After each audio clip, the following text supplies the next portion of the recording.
আসসালামু আলাইকুম রহমতুল্লাহি ওবরাকাতু। নিজেকে আকর্ষণীয় করে তুলতে সুগন্ধি একটা বেস্ট অপশন। শুধু বেস্ট অপশনই না, সুগন্ধি আপনার লাইফের একটা পার্ট। সুগন্ধি আপনাকে অনেকের কাছে স্মরণীয় করে তুলতে পারে। সুগন্ধি আপনাকে আপনার পছন্দের মানুষের স্মৃতির পাতার বিশেষ মুহূর্ত করে দিতে পারে।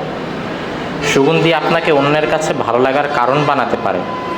আর সবচেয়ে বড় কথা হলো, অন্তত আপনি সুগন্ধি ব্যবহারের কারণে অন্যের বিরক্তির কারণ তো হবেন না।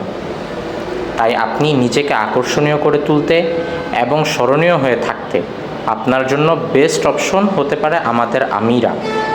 এটার স্মেল খুবই soft, fruity, sweet, oudy, powdery, musk, এই সবগুলোই আপনি এটার মধ্যে একসাথে পেয়ে যাবেন। আর আপনার কনফিডেন্স লেভেলও আরও বেড়ে যাবে ইনশাআল্লাহ। আসসালামু আলাইকুম ওয়া রাহমাতুল্লাহি ওয়া বারাকাতুহু।